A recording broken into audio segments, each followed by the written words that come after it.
Vou começar pelo Sola Fide, é o primeiro tema que você tinha falado no chat. Essa é a segunda pergunta. Cara, o Sola Fide ele é mais simples do que parece, na verdade. O Sola Fide ele se resume numa crença que nós temos desde a tradição patrística, na verdade.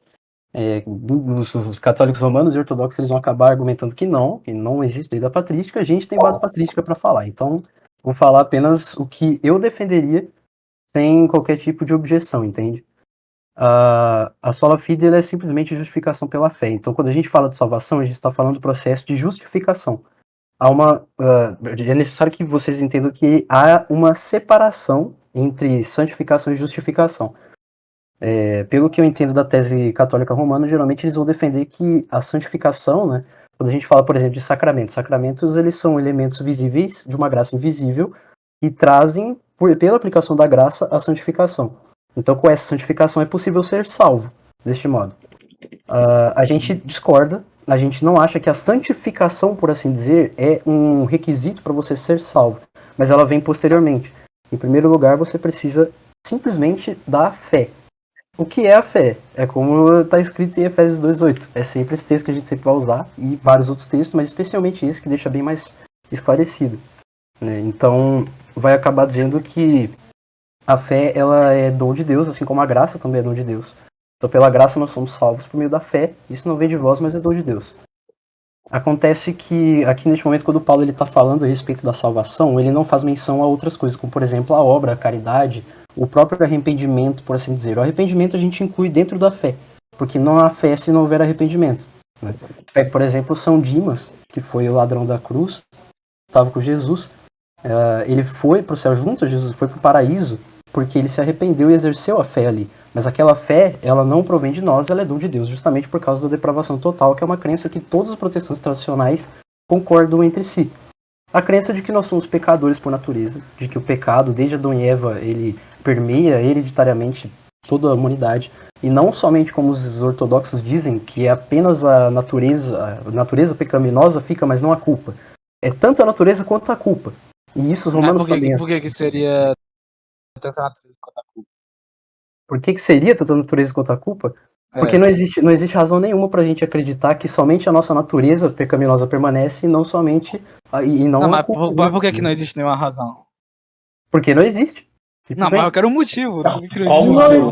Não. Qual o motivo? Tem topologia aqui. Tem que ter um motivo, cara, porque assim, tá escrito na Bíblia, que não se deve ter, os filhos não vão pagar pelos pecados dos pais. Se a gente entende Adão e Eva como os nossos pais comuns, né, os pais da humanidade, então a gente tem que levar isso em consideração quando fala de herdar culpa, cara. Perfeitamente. Então por que a gente vai ver Salmo 51 dizendo justamente que nós somos gerados em pecado desde a madre? Porque todo mundo herda a corrupção do pecado original, cara. Isso não é negado na ortodoxia. Isso não significa que a gente está herdando o pecado deles. Isso não significa culpa. Mas isso não significa culpa. A questão é, se tu herda, isso não significa que a gente tá herdando a culpa deles, é isso. Pra você é isso. Se tu herda a culpa, cara, é como se tu estivesse herdando, é como se tu estivesse merecendo o castigo pelas ações de outras pessoas, ou seja, pelos pecados de outras pessoas. Isso é quase que herdar mesmo um pecado, cara.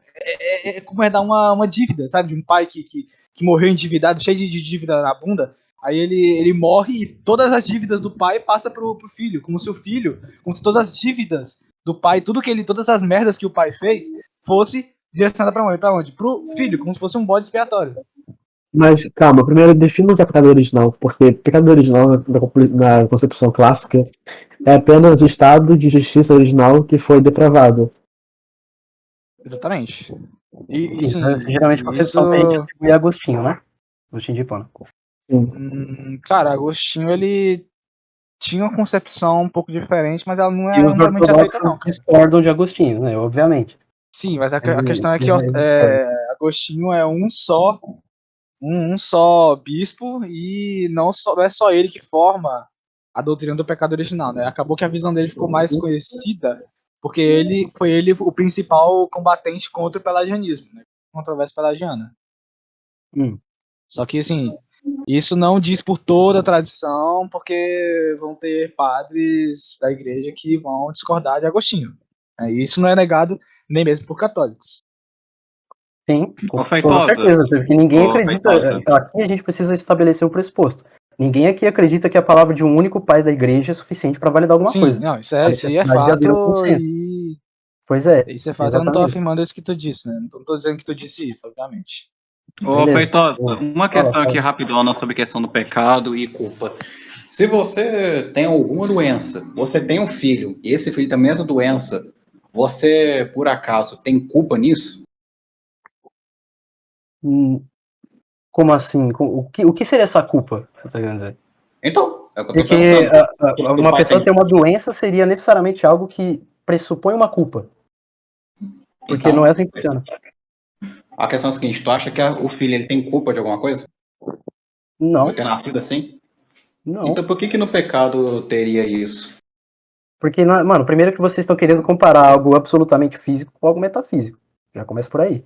Mas não é assim que funciona. Mas o pecado original, a parada do pecado original, ele é um conceito físico. É um conceito aconteceu de cara. conceito físico. Feitosa, me diga, se pecado original é um conceito metafísico, por que ele se manifesta na vida real e por que há batismo para limpar? Não é somente metafísico, é tanto físico quanto metafísico. É tanto físico quanto metafísico. Porque não é somente o nosso corpo que é afetado, mas também o nosso espírito e a nossa alma. Não, mas ele é sobretudo físico. Feitosa, o ponto, né, que eu tô falando, é ele aconteceu de forma física, né? Então a consequência metafísica dele é porque ele tem consequência ele tem consequência divina, cara. Mas a consequência dele é metafísica e física. Ele é o mesmo ponto, velho, de você ter síndrome de Down, se casar com uma mulher com síndrome de Down, e teu filho, Beleza, mas a gente não pode simplesmente pegar um tema físico e aplicar para um tema metafísico como se tivesse uma completa conexão ali. O pecado, quando a gente fala de pecado de armatiologia, que é a tese teológica do pecado, a gente está principalmente se referindo a um conceito físico e metafísico. Porque tanto o transcendental quanto a física do corpo humano foi afetada pelo pecado. Essa é a crença principal que a gente tem, entendeu? Todas as nossas decisões são afetadas pelo pecado. Cara, mas é aquela coisa, eu acho que o problema de tu entender assim... Quando a gente diz, por exemplo, que nós temos apenas a natureza pecaminosa e não a culpa. Se a nossa natureza pecaminosa, por ter aniquilado o nosso livre-arbítrio perfeito em Adão e Eva, ela não necessariamente nos faz pecar. Então a gente não tem a culpa do pecado que a gente faz. A gente só tem a natureza, é isso. Heresia isso, cara. Não, cara, como isso é heresia, velho? Por que isso seria completamente heresia, meu filho? Por que seria heresia, cara? A natureza pecaminosa, por ela ter, como posso dizer, aniquilado o nosso livre-arbítrio, simplesmente não nos dá chance a não aniquilou, cara. Mas não aniquilou, cara. Então, Feitosa, me diga. Feitosa, me diga. Se aniquilou de fato o livre-arbítrio, me diga. Por que tem tantas religiões tão próximas da verdade cristã? Não, calma, vamos lá. Esse argumento é fraco. Porque. Calma. Se o pecado anula o livre-arbítrio, primeiramente, o que é livre-arbítrio? Definamos. Além disso, assim, óbvio que o meu argumento é fraco, mas eu também gostaria de uma explicação pra isso, velho. Porque isso é algo que nem é negado, sequer é negado pelos da Bíblia, das Escrituras. E Paulo até fala disso, cara, que o homem... Se tiver em algum momento as escrituras referindo que qualquer outra religião pode salvar... Não, eu não tô dizendo que tá escrito explícito. Não, eu sei que você não tá implicitado. Eu tô dizendo que tá implicitado, por exemplo, no Areópago, Paulo fala do Deus invisível, aliás, do Deus desconhecido, que era um negócio que os gregos fizeram para que nenhum Deus fosse deixado de lado, mas Paulo ele aborda isso para dizer o seguinte, que os gregos eles estavam tão próximos da verdade, mas não conseguiam olhar, não conseguiam compreender Deus plenamente. Paulo afirma justamente isso. Sim. Ou seja, está implicitado que o homem, por mais que ele não se salve por conta própria, isso não é negado, isso não é afirmado por nenhum ortodoxo sério. Cara, é inegável que o homem ele não está em um estado de corrupção a ponto dele sequer cogitar que existe um Deus supremo, ou que existe uma verdade suprema e plena, e que existe um caminho, e existe uma iluminação para chegar a um fim, tá ligado? Isso é algo que indubitavelmente por qualquer religião tradicional, cara. Mas aquela pergunta que eu tinha feito